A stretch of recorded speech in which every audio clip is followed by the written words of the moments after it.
Visa renforce son réseau avec de nouveaux stablecoins, USDG, PYUSD et EURC. Le géant des paiements Visa vient d'annoncer l'arrivée de 3 nouveaux stablecoins, USDG, PYUSD et EURC à son réseau. 2 blockchains, Stellar et Avalanche, intègrent également son infrastructure de règlement.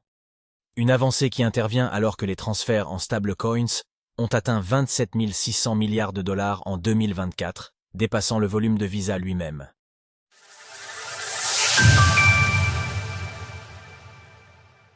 Le réseau Visa ajoute 3 stablecoins et 2 blockchains. Visa fait encore un pas vers les stablecoins. Depuis 2020, le réseau testait déjà le règlement en USDC sur Ethereum et, depuis 2023, sur Solana via ses partenaires WorldPay et Nuvei. Ce jeudi 31 juillet 2025, Visa est monté encore jusqu'au niveau supérieur. Le réseau prend désormais en charge 4 stablecoins, l'USDC de Circle, le Global Dollar, USDG, le PayPal USD, PYUSD et l'EURC, sur les blockchains Stellar et Avalanche, en plus de celles déjà prises en charge, Ethereum et Solana. Ces nouveautés fournissent ainsi une plus grande flexibilité des clients et font de Visa une infrastructure multi-coin et multi-chain. Ainsi, l'ajout de l'EURC signifie que certains partenaires de Visa peuvent dorénavant régler sur un stablecoin adossé à l'euro, complétant ceux adossés au dollar. De plus, Stellar et Avalanche sont 2 blockchains conçus pour la rapidité et de faibles coûts. Découvrez tout sur les stablecoins, ces cryptos adossés aux monnaies fiduciaires.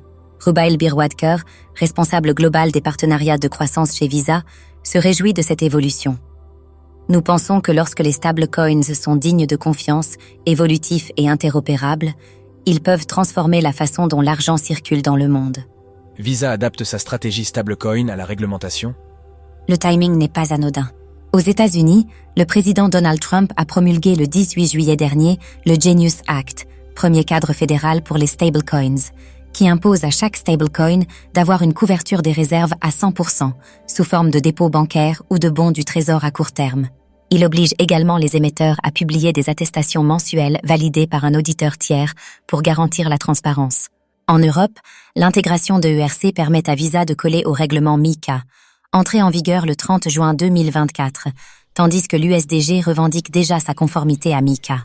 En effet, Paxos, émetteur du SDG, souligne que le token est adossé à des dépôts en dollars et à des bons du trésor de courte durée, une exigence à présent standard pour séduire les banques et les fintechs. Les recherches Google sur les stablecoins explosent comme jamais. L'ajout de ces 3 stablecoins et de ces 2 blockchains au réseau Visa lui permet donc de renforcer sa compétitivité. En effet, Visa, tout comme le réseau Mastercard, se font tous les deux dépasser par les stablecoins au niveau des coûts et de la rapidité des règlements transfrontaliers. Si Visa et Mastercard perdent des parts boursières face à l'engouement pour les stablecoins, elles misent sur l'infrastructure plutôt que sur la concurrence frontale. Retrouvez toutes les actualités crypto sur le site cryptost.fr.